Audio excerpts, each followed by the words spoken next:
말씀을 나누겠습니다. 오늘 교회에 오시는 발걸음은 아마도 특별하셨으리라 생각이 듭니다. 제가 이렇게 뵈니까 대부분 꼬박 2달 만에 이렇게 뵙는 분들이 계십니다.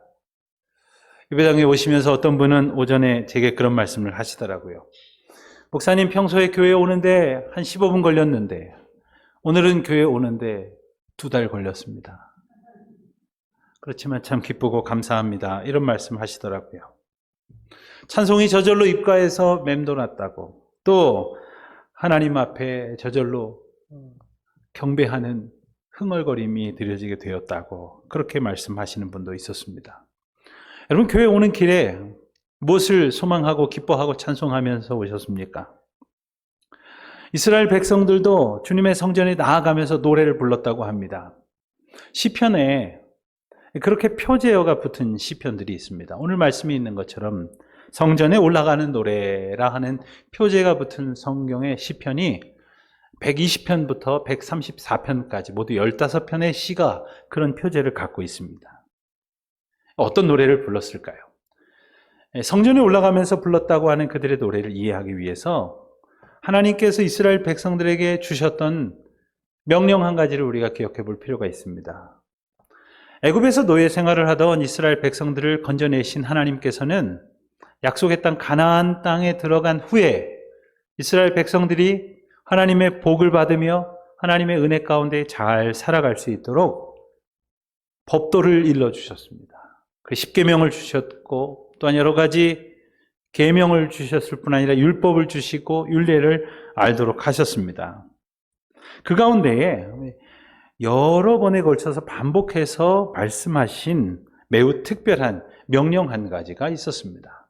그것이 무엇이냐 하면 이스라엘의 성인 남자들은 누구나 예외 없이 1년에 3차례 예루살렘에 허락해 주신 성전에 올라가서 하나님을 예배하도록 하신 것입니다.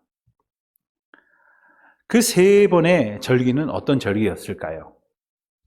첫 번째로는 이스라엘 백성들을 애굽에서 건져 주신 것을 기억하는 절기였습니다. 그때에 이스라엘 백성들이 급히 애굽을 떠나야 했기 때문에 평소에는 떡반죽을 잘 빚어 놓은 다음에 거기에 효모를 넣고, 누룩이죠. 그것을 넣고 좀 부풀게 한 다음에 그것을 굽거나 쪄서 이렇게 먹곤 했는데, 그날은 급히 나가야 하니까 누룩을 넣을 수가 없었습니다. 그래서 누룩 없는 빵, 무교병을 먹었던 날이었죠. 그래서 그날을 무교절이라고, 이스라엘의 해방을 기뻐하며 감사하던 절기였습니다. 일주일 지켜야 하는 이 절기를 지키도록 해서 예루살렘에 나오도록 그렇게 가르쳐 주셨습니다. 그리고 두 번째로는 농사 짓는 이들의 밭의 첫 소산인 보리 추수를 감사하는 맥추절을 지키도록 하셨습니다. 그리고 세 번째는 한 해 농사의 마지막에 다 마치고 나서 그 수확한 것들을 다 거두어 창고에 저장할 때를 감사하면서 수장절을 지키도록 하셨습니다. 어떤 절기는 일주일 정도 됐기 때문에 예루살렘에 가서 보내는 시간만 일주일, 그리고 예루살렘으로 향해서 가는 길, 오는 길까지 하면 멀리서 오는 사람들은 2주, 3주, 아니 어떤 사람은 한 달도 넘는 시간을 성전에 예배드리러 가는데 들여야 했습니다. 그 오가는 길에 오늘 본문과 같은 노래를 불렀다는 것이죠. 성전으로 향하던 사람들, 그 마음을 한번 떠올려 보시기를 바랍니다. 한편으로는 오늘 여러분의 마음이었을 것 같기도 합니다. 설레이고 기대되고 벅찬 감격 속에 있기도 했겠지만 또 한편으로는 참 몸도 피곤했을 것 같아요. 또 그리고 여러 날 집을 떠나 온다고 하는 것이 걱정과 염려는 없었을지 모르겠습니다. 집안에 가장 드릴 테니까 집안일을 다 놔두고, 혹은 추수한 것을 다 정리하지도 못하고 예루살렘으로 향하게 되었노라면 당연히 걱정이 있었을 것입니다. 농사 잘 지어놓고 왔는데 도둑대라도 오면 어떡하는가? 또 남자들은 다 율법을 지키기 위해서 예루살렘으로 향해 가고 있으니 이제 집과 마을에는 아낙네들과 또 노인들, 어린이들 뿐일 터인데 어디서 전쟁이라도 쳐들어오면 어떻게 될까 하는 염려를 왜 안 했겠습니까? 그러한 염려를 하나님은 아셨습니다. 그래서 이 세 가지 절기를 지키라고 말씀하신 여러 말씀 가운데 한 구절인 출애굽기 34장에서는 매우 특별한 약속을 덧붙이셨습니다. 34장 23절로 24절 말씀을 여러분 자막과 함께 보시겠습니다. 너희의 모든 남자는 매년 3번씩 주 여호와 이스라엘의 하나님 앞에 보일지라. 내가 이방 나라들을 내 앞에서 쫓아내고 내 지경을 넓히리니 내가 매년 3번씩 여호와 내 하나님을 뵈려고 올 때에 아무도 내 땅을 탐내지 못하리라. 그와 같은 염려가 혹 있었을지 모르지만 당연히 걱정과 염려를 할 수밖에 없었겠지만 이스라엘 백성들은 이 말씀을 기억했습니다. 그리고 하나님의 이 약속, 아무도 너희 것을 탐내지 못하리라. 오히려 하나님께서 이방 나라들을 이스라엘 백성들 목전에서 쫓아내 버리시고 그 지경을 넓혀 주시겠다고 하신 그 말씀을 그들은 기억했습니다. 그래서 근심과 염려보다는 하나님의 은혜를 감사하며 찬송하는 가운데에 예루살렘으로 향해 갈 수 있었던 것입니다. 자, 그들이 무슨 노래를 어떻게 불렀을까요? 1절, 2절을 다시 한번 읽어보겠습니다. 여호와께서 집을 세우지 아니하시면 세우는 자의 수고가 헛되며 여호와께서 성을 지키지 아니하시면 파수꾼의 깨어있음이 헛되도다. 너희가 일찍이 일어나고 늦게 누우며 수고의 떡을 먹음이 헛되도다. 그러므로 여호와께서 그의 사랑하시는 자에게는 잠을 주시는도다. 1절과 2절을 읽었는데요. 이 짧은 2절의 말씀 가운데에 반복되는, 그것도 3번이나 반복되는 아주 특별한 표현이 있습니다. 무엇일까요? 네, 바로 헛되다는 말입니다. 헛되다, 헛되도다, 헛수고다라는 말이에요. 한마디로 여호와 하나님께서 우리를 도와주시지 아니하시면 아무리 수고하고 애써도 모든 것이 다 헛수고다 하는 말씀입니다. 여호와께서 세우지 아니하시면 집을 세우는 것도 헛되고 여호와께서 지켜주시지 않으시면 파수꾼이 아무리 보초를 잘 써대도 소용없는 일이고 아침부터 저녁까지 열심히 수고해도 다 헛된 일이다. 이 말씀이시죠. 여러분, 이 세 가지 말씀은 이스라엘 백성들에게만 해당되는 것이 아닙니다. 바로 오늘 우리에게 주시는 말씀이기도 합니다. 사실 많은 현대인들이 얼마나 부지런하게 살려고 애를 씁니까? 저마다 나름대로 얼마나 수고합니까? 사실 목적도 비슷하죠. 열심히 일해서 성공하고 부자 되고 그래서 좋은 집에 살고 오래도록 안정적인 노후를 바라면서 그렇게 살기 위해 얼마나 많이 수고하고 애씁니까? 그렇지만 한 개인의 인생이든 집안이든 나라와 민족이든 하나님이 함께 하시지 않으시면, 주님이 도우시지 않으시면 다 소용없다는 것이죠. 오늘 본문 말씀에 집을 세운다는 이 표현이 단지 집을 하나 건축하는 것이 아니라는 것을 우린 잘 알지 않습니까?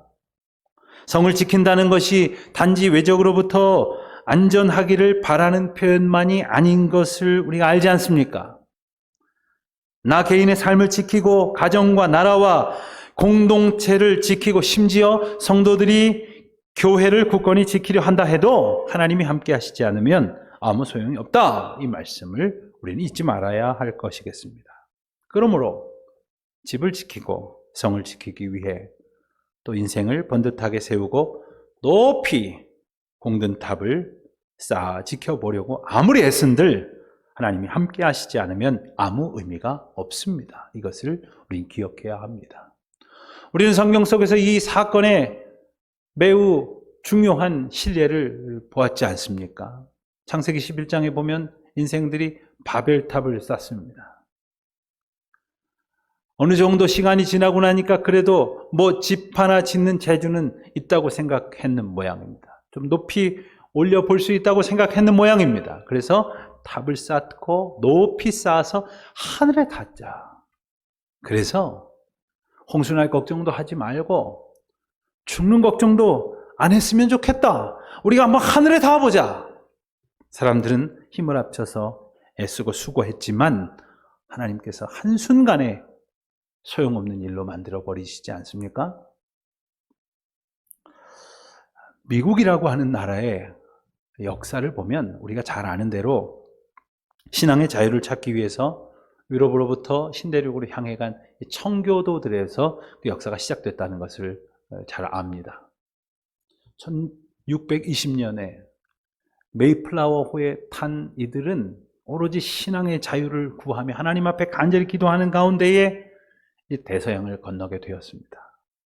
항해 중에는 모진 비바람과 태풍으로 많은 어려움을 겪었고 또 상륙을 해서는 그 땅에 살고 있었던 인디안 원주민들에게 공격을 당하고 또 여러 풍토병으로 인해 수많은 사람이 희생되고 나서야 비로소 그들은 정착할 수 있었습니다. 그러나 그럴 때마다 오직 하나님의 도우심만을 구하며 기도하며 그렇게 세워진 나라, 그렇게 시작한 사람들이 바로 미국이었습니다. 이 미국의 역사를 이야기할 때 빼놓을 수 없는 아주 귀한 장면이 하나 있습니다. 독립전쟁을 할 때에 이제 모든 사람들을 이끌었던 조지 워싱턴이라고 하는 지도자가 종종 없어졌다고 하는 거예요. 특별히 아주 상황이 어려워질 때마다 어디로 사라졌는지 참모들이 이제 비상이 걸려서 참노라면 어느새 그럴 때마다 숲속에 들어가셔서 밤을 새워 기도하곤 했답니다. 그래서 나중에는 보이지 않으면 오히려 부하들이, 참모들이 안심했다는 거예요. 기도하러 가셨구나. 우리도 기도하자 했다는 거 아닙니까?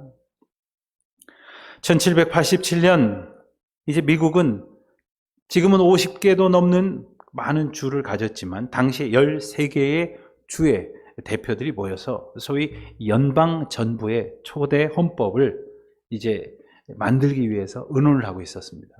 근데 저마다 이익이 배치되고 있으니까 충돌하고 갈등을 빚게 되었던 것이죠. 바로 그때 그 가운데 가장 나이 많은 81세 노정객 벤자민 프랭클린이 일어나 오늘 본문 말씀을 펴고 읽었습니다.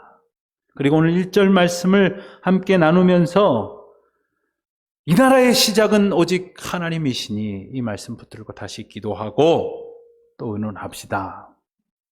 이렇게 제안을 했다는 것이죠. 그래서 미국 사람들은 오늘 본문의 1절 말씀을 미국의 기초가 되는 말씀이다. 이렇게 기억을 하고 애송을 합니다. 여러분, 나라를 세우는 일이든 가정이나 사회나 교회를 세우는 일이든 말할 것도 없이 여호와께서 도우시지 아니하시면 아무 소용도 없다. 이것을 기억하는 우리 모두가 되시기를 바랍니다. 이 기도를 아뢰는 우리 모두가 되어야 할 것이겠습니다. 사실 물론 우리는 부지런하고 성실하고 근면하며 노력하는 것, 이것은 참 귀한 것이고 가치 있는 것이라고 여깁니다. 그리고 미래를 위한 가장 확실한 준비라고 생각하며 살아왔습니다. 그러나 하나님께서 우리의 수고를 의미 있게 해주셔야 그것이 의미가 있는 것입니다. 때로는 내가 수고하는 것이 허사가 되는 경우가 얼마나 많습니까? 그러므로 복과 형통은 우리의 노력이나 수고로 얻어지는 것이 아니라 하나님의 은혜 가운데에 허락된다고 하는 것을 분명히 깨닫고 우리 자녀들과 다음 세대에게 이것을 가르칠 수 있어야 할 것이겠습니다. 그런데 그 말씀에 이어서 나오는 2절 하반절에는 갑자기 좀 뜬금없는 표현이 이어집니다. 여호와께서 그의 사랑하시는 자에게는 잠을 주시는 도다. 갑자기 잠에 대한 언급이 나옵니다. 어떤 분이 예배를 마치고 집으로 돌아가는데 남편을 쿡 찌르면서 째려보면서 이렇게 힐난을 했답니다. 당신은 말이요, 어떻게 예배 시간만 되면 그렇게 자? 오늘은 아주 코까지 고시더만 내가 창피해서 견딜 수가 없어. 다음 주부터는 멀찌감치 떨어져서 앉을 셈이요. 어떻게 그렇게 잡니까? 남편한테 그렇게 야단했답니다. 그랬더니 남편 되시는 분이 태연하게, 아유, 당신은 성경도 안 읽고 하나님께서 사랑하는 자에게 잠을 주신다잖아. 여러분, 오늘 본문 말씀은요, 그럴 때 핑계대라고 주신 말씀이 아닙니다. 이 말씀이 의미 있는 것은 단지 잠의 이야기로 끝나는 것이 아니라 그 앞에 부분의 말씀, 1절과 2절 앞부분의 말씀과 그러므로라고 하는 접속 부사로 이렇게 연결이 되어져 있지 않습니까? 그러니까 여호와께서 도우시지 않으면 아무 소용이 없다고 말씀하신 구체적인 이 세 가지 사례와 잠의 이야기가 이어진다는 것입니다. 잠을 주신다고 하는 것이 연관되어진다는 뜻이죠. 우리말로 읽었을 때는 뭐 특별히 어려워 보이지는 않습니다만 이 번역이 여러 가지로 어려울 수도 있고 여러 가지 의미를 생각해 봐야 한다고 학자들은 입을 모읍니다. 그래서 비교적 이 2절 말씀이 보다 더 원문의 뜻에 가깝게 번역이 됐다고 알려진 표준 새번역으로 제가 2절을 다시 한번 읽어보겠습니다. 여러분들 눈으로 함께 같이 보시겠습니까? 일찍 일어나고 늦게 눕는 것, 먹고 살려고 애써 수고하는 모든 일이 헛된 일이다. 주께서는 사랑하시는 사람에게는 그가 자는 동안에도 복을 내리신다. 주님께서 그가 자는 동안에도 복을 내리신다고 말씀하신 그 뜻은 그 사람이 하나님께서 복 주실 만한 형편 속에 있다는 뜻입니다. 그리고 지금 잠시 그 형편에 있다는 것이 아니라 하나님께서 복 주실 만한 형편으로 살아오고 있었다라는 뜻입니다. 즉 앞서 말한 헛된 그 부질없는 여호와께서 도우시지 않으시면 안 될 그 헛된 수고에 해당되는 이야기가 아니라는 거예요. 즉 우리가 읽은 대로 여호와께서 도우시지 아니하시면 집을 세우는 것도 성을 지키는 것도 밤낮 없이 수고하는 것도 아무 소용이 없다는 그 말씀에 해당되지 않는다는 겁니다. 여호와만을 전심으로 의지하고 살아가는 사람이라는 뜻이죠.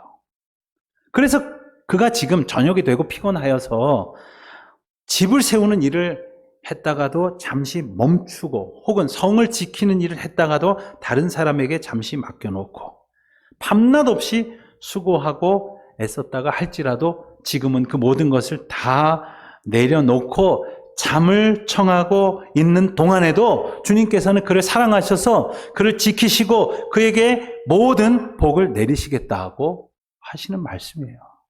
여러분 얼마나 좋습니까? 우리가 때때로는 얼마나 근심이 많아서 푹 자고 내일 아침에 해야 될 일을 잠도 제대로 못 자고 근심할 때가 얼마나 많습니까? 잠도 푹 자지 못하고 도중에 사무실로 뛰쳐나가야 되는 사람들이 혹 없습니까? 혹은 일거리를 집에 가지고 들어와서 잠을 자다 말고 잠결에 깨서 일어나서 앉아서 그 서류를 뒤척여 봐야 하는 그런 분들은 혹 없습니까?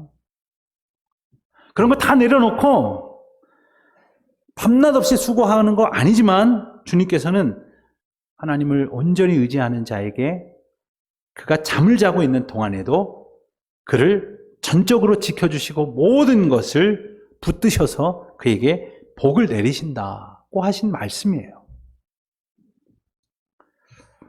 오늘날 현대인들은 흔히 말하기를 잠이 참 모자란다고들 말을 합니다. 저도 종종 잠이 모자라다고 느낄 때가 있지만 그 해답도 잘 알고 있습니다. 잠이 모자라면 전날 좀 일찍 자면 됩니다. 일찍 안 자고 하는 일이 되게 별로 그렇게 생산성도 없고 은혜가 되는 일도 아닐 때가 많아요. 아무 소용도 없는 시간으로 허비할 때가 또 얼마나 많은지 모릅니다. 어떤 사람은 돈 버느라고 잠을 안 잡니다. 더 많은 일을 해서 인정받고 승진하고 그래서 출세하려고 잠을 안 잡니다. 또 어떤 사람은 노느라고 흥청망청 즐기느라고 잠잘 시간이 없다고도 말합니다. 그런가 하면 어떤 사람들은 고민과 염려에 사로잡혀서 불면증에 시달리기도 합니다. 심지어는 약을 먹거나 치료를 받지 않으면 안 되는 분들도 적지 않습니다. 그래서 우리가 잠이 보약이라고도 하지 않습니까? 가끔 교회에서 이렇게 수련회 같은 데 가서 보면 이렇게 여러 날 함께 지내야 될 때가 있지 않습니까? 그런데 보면 그저 아무 데서나 잘 주무시는 그런 분도 있고, 또 어떤 분은 집만 떠나면 한숨도 못 주무시는 그런 분도 있습니다. 그런 분들은 아마 이런 생각을 하시는 것 같아요. 내가 자다가 내일 아침 일어나야 될 시간에 못 일어나면 어떡하나? 혹은 내가 자는데 같이 방을 쓰는 사람들로부터 흉제 피도로 코를 걸거나 이를 바닥바닥 갈면 어떡하나? 저 김 집사가 얼마나 흉을 볼까? 이런 생각을 하는지 모르겠어요. 아니, 우리가 자는 이 방에 갑자기 누가 문을 확 열고 들어오면 어떡하나? 크고 작은 고민도 많고, 그래서 불편합니다. 그렇지만 그런 분들만 있는 건 아니에요. 에이, 에라 모르겠다. 내일 아침에 은혜 받아야 되니까 얼른 그냥 잠이나 자자. 그래서 그냥 아무거나 귀를 틀어막고 그냥 쿨쿨 잘 주무시는 그런 분들도 계십니다. 근데 이런 분의 모습을 다른 말로 표현하면 포기하는 겁니다. 잠자는 것은 다른 말로 말하면 내가 할 수 있는 모든 노력을 포기하는 거예요. 심지어는 내가 죽는 것을 연습하는 것이기도 합니다. 자는 동안에 우리는 아무것도 못하지 않습니까? 잘 자는 것은 그래서 포기하는 것이고 잘 포기하는 것이 되는 것입니다. 죽는 연습을 잘 하는 것이 되는 것입니다. 하나님께 전적으로 의지하고 맡기고 신뢰하는 것이 바로 잠을 통해서 우리가 경험하는 은혜입니다. 우리는 집을 세워야 한다고 생각하지만, 성을 지켜야 한다고 여기지만, 밤낮 없이 애쓰고 수고해야 된다고 생각하지만, 가만히 보면 이 모든 것도 다 내가 해야 된다는 불신앙에서부터 기인된 것은 아닙니까? 다 하나님 앞에서 내려놓고 하나님 앞에 맡기고 의지하는 것, 그것이 믿음 아닙니까? 물론 그렇다고 해서 아무렇게나 해놓고 그냥 잠만 쿨쿨 잔다거나 혹은 불성실하고 게으른 삶을 말하는 것이나 변호하는 것은 결코 아닙니다. 주님이 내게 보여주신 하나님의 비전과 허락하신 소망을 붙들고 주어진 기회에 매 순간 최선을 다한 후에, 그 후에는 모든 것을 주님 앞에 맡기고 하나님의 인도하심을 구하는 것이 믿음이라는 것이죠. 즉, 내가 할 일은 내가 하고 모든 것은 하나님의 주권 안에 있음을 전적으로 인정하는 것, 그것이 바로 믿음의 고백인 것입니다. 오늘 본문에서 이 중요한 인생의 원리를 가장 확실한 예로 이야기하신 말씀이 3절 이하의 말씀입니다. 바로 우리의 자녀들에 관한 이야기입니다. 이것이 바로 오늘 말씀의 원리의 가장 확실한 예가 되는 것입니다. 하나님이 도우시지 않으면 집을 세우는 것도 성을 지키는 것도 다 소용없다는 그 예로 말씀하시면서 자녀를 위해 수고하는 모든 노력도 하나님이 함께 하시지 않으면 다 헛수고라는 말씀을 주시는 것이죠. 사실 우리가 자녀들을 위해서 얼마나 많이 애를 씁니까? 우리 주경이 바이올린 하는 거 보셨죠? 주경이 바이올린 레슨 할 때마다 주경이 엄마가 가서 옆에 가서 같이 앉아 있어요. 예. 이제는 안 그래요? 얼마나 많은 수고를 감당하는지 몰라요. 얼마나 많이 애씁니까? 그런데 그렇게 애쓰고 수고하는 것이 하나님의 도우심을 얻지 못하면 아무 의미가 없다는 것이 아닙니까? 사실 우리에게 있어서 자녀가 어떤 존재이기 때문에 이런 겁니까? 우리가 하나님의 백성으로서 자녀가 어떤 존재라고 하는 사실을 우리가 바르게 알고는 있는 겁니까? 오늘 본문에 보면 자녀란 어떤 존재인지에 대해서 말씀하고 계시는데 3절에 보면 자식들은 여호와의 기업이요 태의 열매는 그의 상급이라고 말씀하셨어요. 이 말을 다른 번역의 여러 단어들과 표현을 종합해서 설명을 하자면 자식은 주님이 주신 기업이요 유산이요 선물이라는 뜻이고, 태 안에 들어있는 열매는 주님의 상급이요, 보상이요, 보너스라는 말이 되는 겁니다. 여러분, 먼저 자식은 선물이라고 말씀드릴 수 있는데, 오늘 본문이 그렇게 우리에게 말씀하시는데, 선물이라는 것에 대해서 우리가 좀 생각을 해봅니다. 여러분, 선물 받으면 기분이 어떠세요? 오늘 주경이 아동부에서 선물 받았죠? 네. 기분이 어땠어요? 좋았어요? 네. 선물 받으면 기분이 좋습니다. 그런데 아주 가끔 기분이 좋지 않은 분들도 있을 수 있어요. 왜냐하면 그 선물이 내 마음에 들지 않거나 심지어는 내가 싫어하는 것을 선물로 할 수 있을 때도 있겠죠. 나한테 필요 없는 것을 줄 때도 있을 때도 있겠죠. 저는 개인적으로 보면 선물을 잘하는 재주는 없나 봅니다. 제가 해외를 다녀올 때 그래도 좀 생각을 해가지고 선물을 하나 사가지고 아내한테 주면 아내가 그냥 웃어요. 그냥 아유, 바꿀 수도 없는 이거를 신경 쓸 것도 많은데 뭐 이런 것까지 사가지고 다니냐고. 제가 이렇게 표정을 보면 썩 마음에 이렇게 꼭 드는 것 같진 않아요. 제가 잘 골라오지 못했던 모양이에요. 다음에 올 때는 사오지 말라고, 그냥 오라고. 그래서 저는 지금은 그냥 옵니다. 여러분, 선물 잘 하려면요, 받는 사람의 취향, 필요, 원하는 거 잘 알아야 됩니다. 근데 우리는 서로 잘 모를 때가 있죠. 하지만 주님은 어떠시겠어요? 주님이 우리에게 선물로 자녀를 주셨다고 하는 것은 우리의 모든 형편과 수준과 능력과 소망을 다 아시는 그분이 우리에게 가장 합당하고 적절한 선물로 우리의 자녀를 주셨다는 뜻 아니겠습니까? 우리 교회에도 마찬가지로 하나님의 뜻에 가장 합당한 다음 세대를, 젊은이들을, 청소년들을, 어린이들을 선물로 주신 것 아닙니까?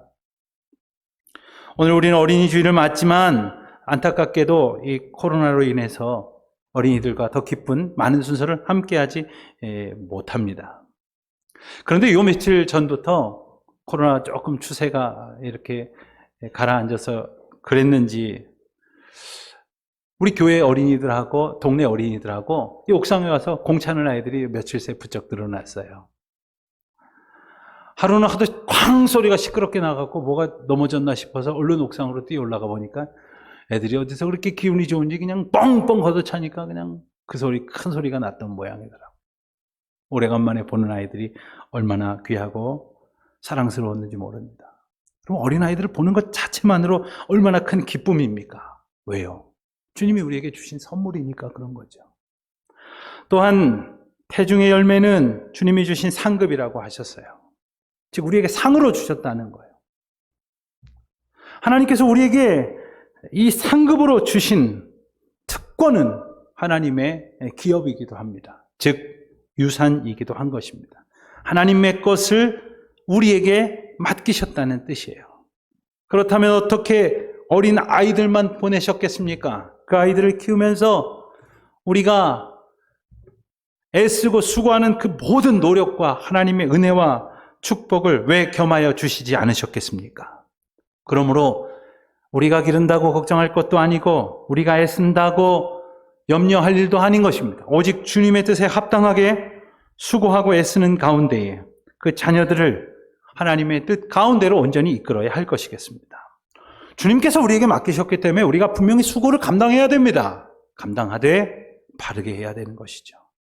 그래서 세상에서 남들한테 뒤떨어지지 말고 출세하라고 다그치는 것만이 우리에게 맡기신 목적이나 역할이 아님을 잊어서는 안 될 것입니다.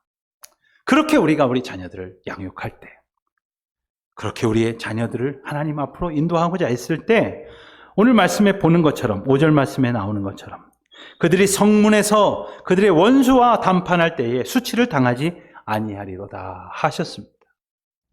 재미난 표현인데요. 이스라엘 사람들은 어떤 문제가 생기면 성문 앞에 모여서 시시비비를 가리게 되었습니다. 일종의 공개 재판정이 되는 겁니다.